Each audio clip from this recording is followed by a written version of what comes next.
앞에서 숙지한 각 장 내용을 기반으로 요한복음을 한 장씩 귀에 쏙쏙 들어오게 해설하겠습니다. 요한복음은 태초에 말씀이 계시니라라는 말로 시작합니다. 사도가 태초에라는 시간을 지칭하는 용어로 자신의 복음서를 시작하는 이유는 유대인들의 엄한 주장 때문입니다. 유대교인들이 기독교인들에 대해 내세우는 자신들의 강점들 가운데 하나는 유구한 역사였습니다.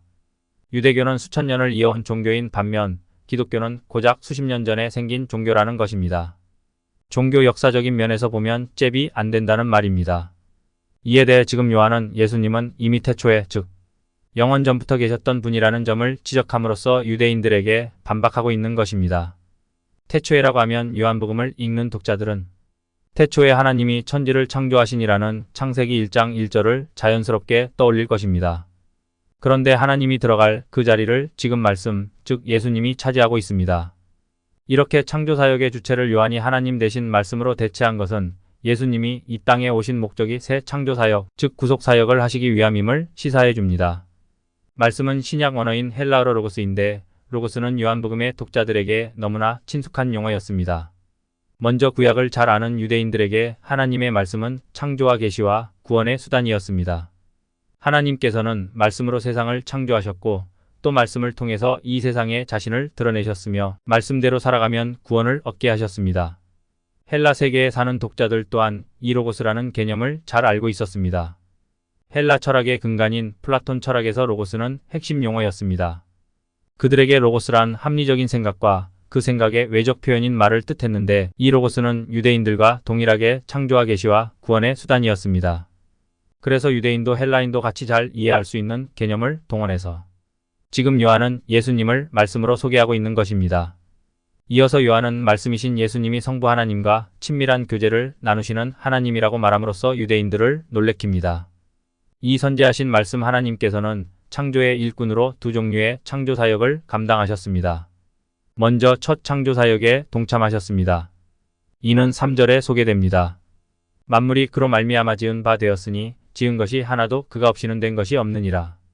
첫 창조사역은 성부 하나님의 단독사역이 아니라 삼위 하나님의 공동사역이었습니다. 성부 하나님께서 세상을 창조하셨으나 그로 말미암아 즉 성자 예수님을 통하여 하셨습니다. 그리고 창세기 1장 2절에 하나님의 영이 수면에 운행하셨다는 언급을 통해 알 수 있듯이 성령 하나님 또한 창조사역에 관여하셨습니다. 그리고 이어서 새 창조사역을 하십니다. 4절을 봅시다. 그 안에 생명이 있었으니 이 생명은 사람들의 빛이라. 세상의 빛을 창조하신 말씀 하나님이 어두움 속에 있는 인간을 구원하기 위해 즉 새롭게 창조하기 위해 빛으로 오셨다고 요한은 증언합니다. 그런데 5절에 보면 빛이 어둠에 빛이 돼 어둠이 깨닫지 못했습니다. 그러면 구체적으로 누가 깨닫지 못한 걸까요? 9절이 그 신원을 밝힙니다. 참빛 곧 세상에 와서 각 사람에게 비추는 빛이 있었나니 세상이 그를 알지 못하였고 자기 땅에 오매 자기 백성이 영접하지 아니하였으나 로고스가 자기 땅에 왔는데 자기 백성이 깨닫지 못했습니다. 여기 자기 땅과 자기 백성은 각각 팔레스타인과 유대인을 가리킵니다. 하나님께서는 수천 년 동안 아브라함의 언약과 다윗의 언약 등을 통해서 메시아를 이 땅에 보내겠다고 끊임없이 약속하셨고 그 약속대로 메시아가 자기 땅, 자기 백성에게 왔건만 팔레스타인에 사는 자기 백성이라고 하는 유대인들은 그분을 알아보지 못했고 그래서 그분을 영접하지 않고 철저히 배척했습니다. 그리고 궁극적으로는 십자가에 달려 죽게 했습니다. 자칭 하나님의 백성이라고 하는 유대인들이 메시아를 영접하지 않은 것이 첫 번째 스캔들이라면 이어지는 12절에는 두 번째 스캔들이 언급됩니다. 영접하는 자, 곧 그 이름을 믿는 자들에게는 하나님의 자녀가 되는 권세를 주셨으니 헬라 원문과 비교하면 한글 개역 개정판에는 두 단어가 빠져 있는데 원문에 보면 역접 접속사 그러나를 뜻하는 데가 있습니다. 그래서 이 유대인들과 대조되는 참 하나님의 백성인 이스라엘을 여기 소개하고 있는 것입니다.